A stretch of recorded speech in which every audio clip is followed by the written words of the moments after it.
Hello, hello, hello, class. I hope you are having an absolutely fantastic week. I want to give you a brief overview of what we're going to be doing in class today. We are going to continue our unit on writing. As you know, we have already covered persuasive and informative writing, and today we're going to dive into the ever-exciting world of narrative writing. This is by far my favorite type of writing to do and to teach, and I think you're going to love it just as much. Narrative writing is going to allow you to get very creative and do some really unique things with your writing that you might not have done before.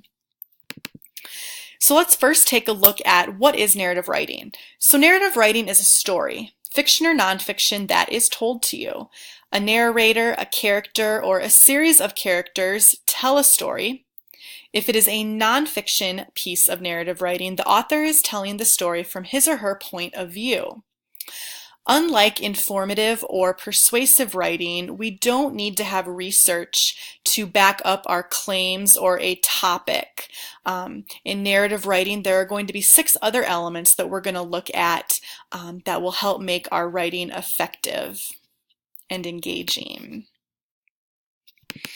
So think about some of your favorite books and what do you like about them? Are they packed full of action?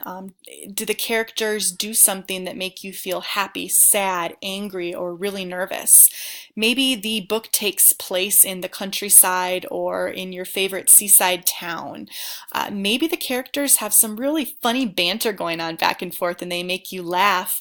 Or maybe one character says some really rude stuff to another and you're like, gosh, she's really mean. A good piece of narrative writing puts you in the main character's shoes.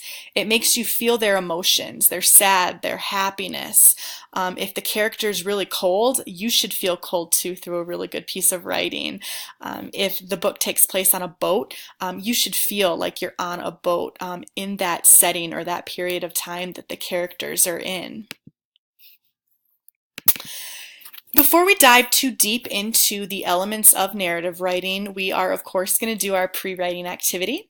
This will be posted on the board as you walk in tomorrow morning for class. Go ahead and take out your notebooks and your pens and describe your mom's day. What does she do in the morning? How's she dressed? What's her attitude like? And what might she be saying? Write for 5 minutes until the writing bell goes off.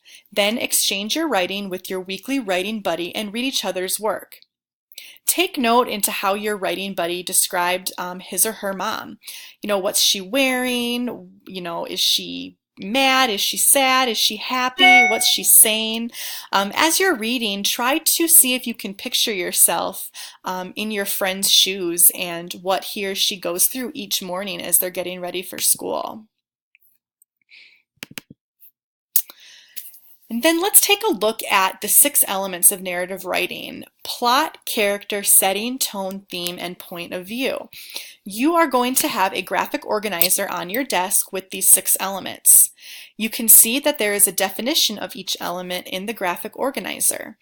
Go ahead and read through those and get just a really good idea of those elements and why they're important to a story. Once you read through them, I'm going to have you read an excerpt from The Jacket by Gary Soto. Go ahead and read through this brief piece of writing and take note of the different narrative elements from the graphic organizer. I want you to take notes on what the theme of the story might be, the tone, what are the characters like, and use examples from the story that help you determine what the characters like or what the theme of the story is. You can also use your colored highlighters and/or pens to take notes as well.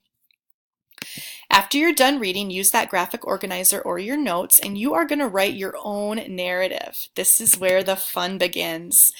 So you're going to imagine that you opted to have yourself frozen for 50 years. Why were you frozen? Why did you become unfrozen? And describe your first days unfrozen 50 years into the future.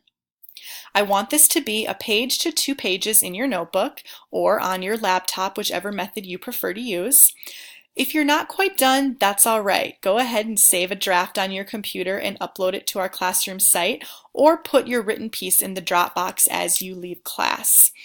The next day, we'll go ahead and finish the drafts if you need to, and then we'll exchange them with your writing buddy and do some revisions. All right, well, I hope that you're having a great day. And as always, as you're watching this video and have questions, jot them down and bring them to class with you. See you soon.